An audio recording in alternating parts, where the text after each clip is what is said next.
takes just 2 minutes if that, and you see a big difference. Like, wow. So to me, it's like, it's amazing.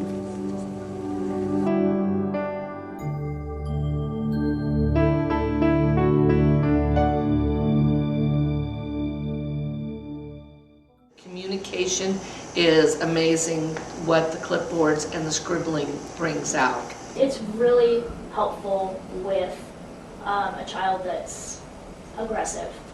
It calms them right down. It's just amazing. And the amount of focus and problem-solving skills that emerge from these angry children 5 minutes after using motion to calm down.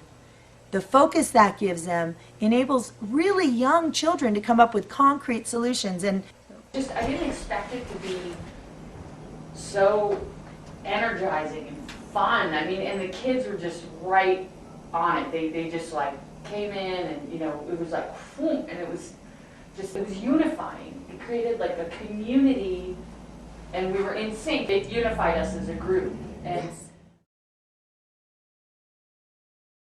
Our bodies are constantly providing us with clues to let us know if we're stressed or balanced. Young children can easily tune into these clues and use this information to balance their internal state.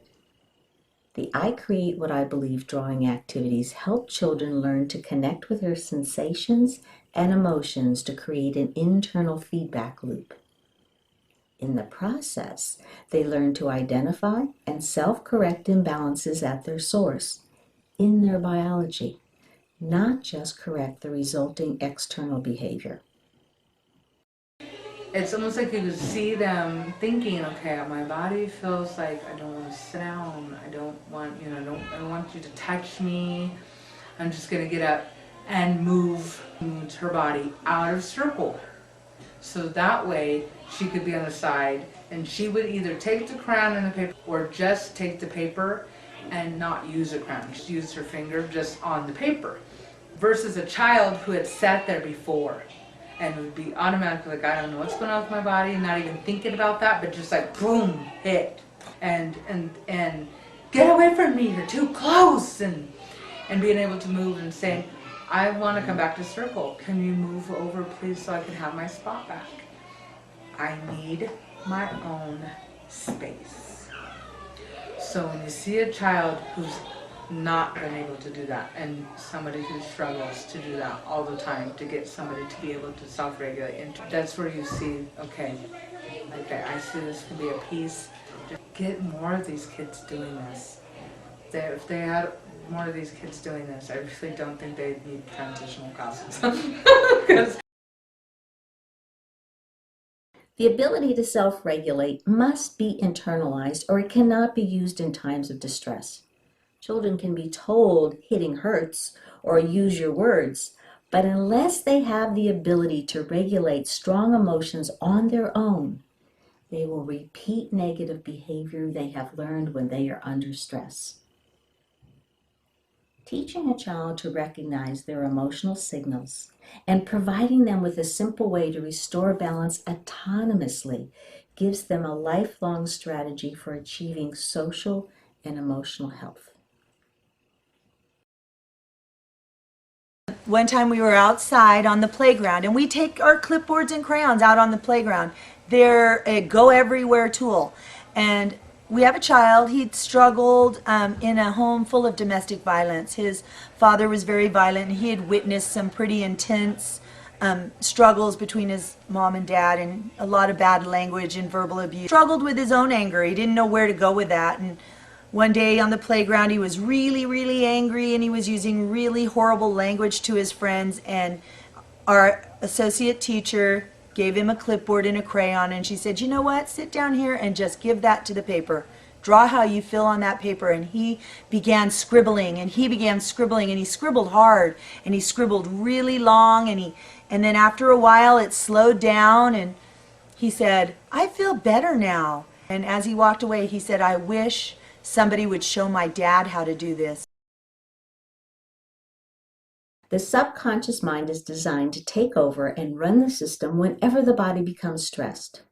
Unfortunately, No thinking takes place in that part of the mind. It merely reacts and responds with the behavior it has learned.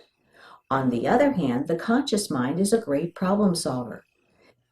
The I Create What I Believe activities help children learn to release bottled up emotions in a constructive manner and activate their conscious problem solving mind.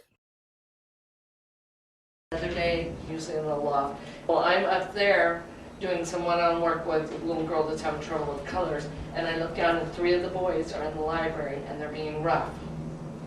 And that's all I did was look down to them and say, okay boys, get the paper. And they walked right over the writing table, got their clipboard, sat down on the thing, and started scribbling. I got done with my activity. That gave them maybe 2-3 minutes. I cleaned up my activity. Yeah. I went down and I said, okay, now tell me what it was that made you guys do that. Why were you acting out that way? And they're looking at their clipboards and they're telling me what they did. But it gave them that time to get that little aggression that they wouldn't have listened to a word I said if I went down and stopped them right in the spur of the moment to get it on the paper, and they knew right to go get their paper and put it on the paper and sit down with their clipboards. And that's where having the clipboards in the classroom available to the kids at all times is amazing, and it works really, really good. How could something as simple as scribbling and drawing circles and lines have such a profound effect on a child's behavior and ability to learn? It may look like the child is just scribbling or drawing circles and lines, but they are also learning to restore balance in their biology using basic meditation, qigong, and yoga techniques. This is also the reason the activities can be effective in many different situations.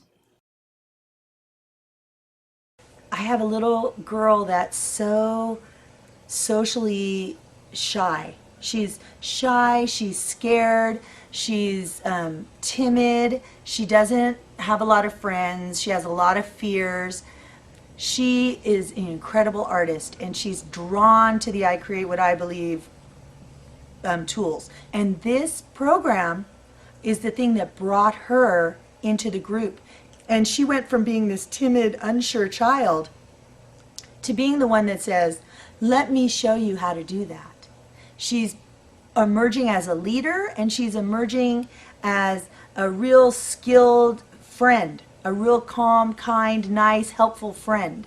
I have a 2-year-old that I can give the same crayon, paper, and clipboard to. She's going to use it in a different way, but she's going to get an equally valuable lesson from it. She's going to use that to build fine motor, and she's going to use that to help her learn colors, and she's going to use that just to help her kind of focus on, you know, what's happening in the world, because she's 2, and it's, you know, it kind of opens her eyes to out there.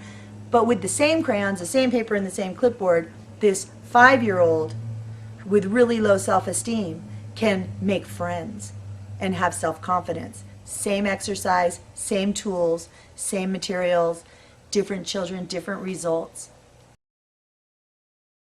The teacher training consists of learning the science behind the program and hands-on experience of the activities.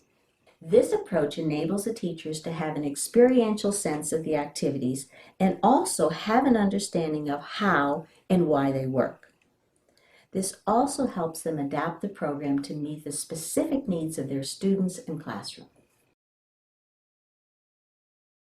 Training was really wonderful. It's really amazing what we learned, and it's wonderful how it helped not only teach us new strategies and techniques, but helped us learn about ourselves, helped us also be able to understand and watch the children more and learn more about the children on a more creative, individual basis, an emotional and cognitive level. The first time when you put that scientific stuff on the board up there, I was like, no, this isn't the class for me. I don't have time to learn this kind of stuff. But yeah, I love the program, Nancy. I do. I do. It just gave me that much more to bring to these kids. Like I said, I used it before, but more with the social emotional part of it. This time I get to use it with the problem solving, with the educational tool of learning the letters and stuff, Right. and beginning writing for kindergarten. You know, just amazing. If there was a fun and simple way to encourage the social and emotional development of your students, and at the same time help them learn how to self-manage their behavior and become learning ready, wouldn't you want to use that tool in your classroom? I feel like this is something that anybody can add. It takes nothing away. It adds, it gives everything to the child. It gives all the power for managing their behavior to the child. It gives you a way to bring awareness, body awareness, spatial awareness. They learn about line, shape, color, form, all those things that administrators want children to learn. They're learning. And then all the social emotional stuff that teachers want children to know. It gives them those tools also. So whether you're saying we want something that builds kindergarten readiness, and you're an administrator and that's important to your program, or whether you're a teacher who wants a peaceful, loving classroom with tools that will help children be successful, this covers all of that.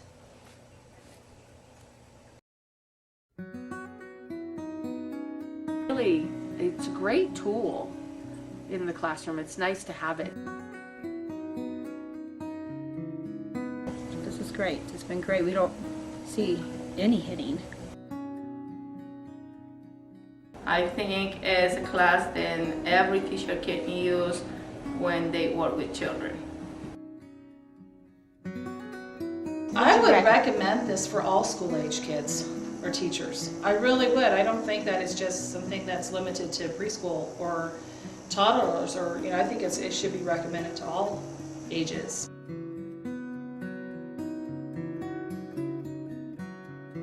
This makes you think of a different way.